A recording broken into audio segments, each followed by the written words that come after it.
Welcome to our 5 on 5. We're pleased to be joined by Dr. Deborah Gordon, the founder of Siskiyou Challenge, and Tracy Harding, the executive director of Rogue Valley Farm to School. Furthest from me, ladies, thanks for being here. Thank you for having us. All right, so Tracy, let me start with you. What is Rogue Valley Farm to School, and why is it so important?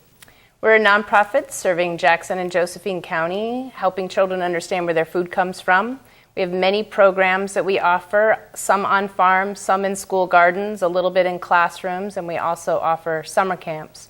We're part of a nationwide network of farm-to-school organizations. We're all held together really loosely and just sharing resources and materials with each other. The USDA has a couple of positions that they host for farm-to-school support.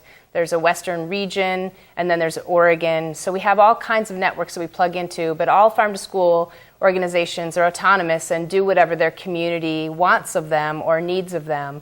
So we serve Jackson and Josephine County. We serve about 2,500 children per school year, having them out on farms, seeing what farms in their community look like, the farms that feed them, and introducing them to foods they haven't experienced before. Very cool. Okay, and Deborah, tell us about the Siskiyou Challenge and how that fits in with Rogue Valley Farm to School.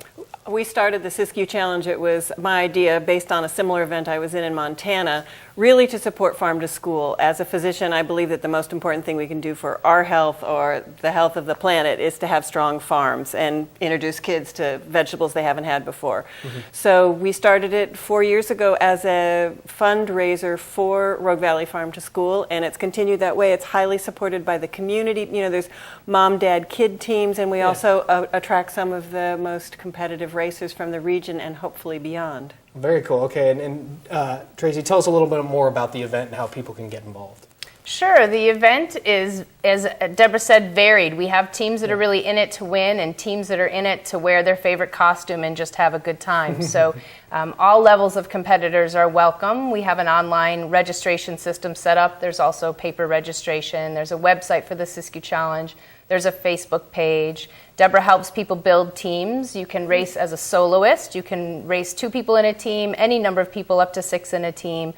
Sometimes people do need help finding a mountain biker or a kayaker or one missing team member, and we're happy to help them build a team. Very cool. Okay, well, ladies, we're going to take a quick break. We'll have much more in a moment. Stay with us. Welcome back to our 5 on 5. Again, we're here with Dr. Deborah Gordon talking about the Siskiyou Challenge, again with also Tracy Harding. So Deborah, tell us about the race that we have going on up here.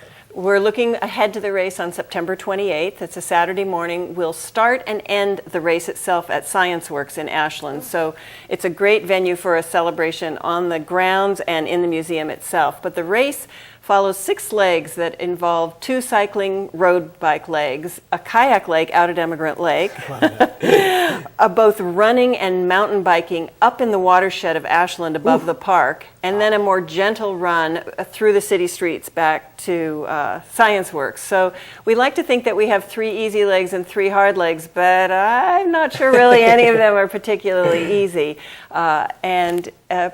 Some people will complete the race in 2.5 or 3 hours, and other people will do it in, I think the longest we allow is 6 hours. And, you know, if you're really feeling up to it that day, you can still sign up as a solo racer. And then you can fix us up with a team. Or you could do it by yourself, yeah. All 6 legs? Yeah, you could. Very well, I could. Yeah, so, you know, forgive me, I don't think I'm going to be able to make that. all the details are on our website, which is siskiyouchallenge.org. Awesome. And so anybody can, there's a lot more to learn about it, and it's a really fun day. Cool. Yeah, I like the sound of gentle run. That sounds very nice. But there's also a fun run, right, Tracy? There is, and the event can be available to anyone. The fun run is a 1.25-mile loop leaving out the Science Works grounds up towards SOU a little bit and back again, and collaborating with Science Works and designing that this year. It's called the Extraterrestrial Travelers Run, and it's running through the solar system with a mild obstacle course along the way. And when the racers finish and get back to Science Works, they're treated to a fresh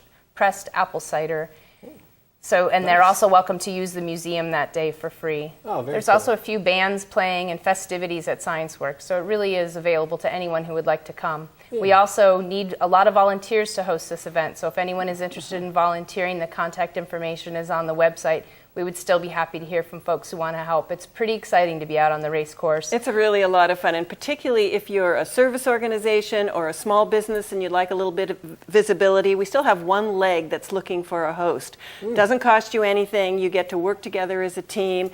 You corral and shepherd the racers along their race course, and you're welcome back as part of the festivities. Oh, very nice, ladies. Thank you so much for coming in and tell us. Thank you. Thank you. All right, stay with us. We'll be right back.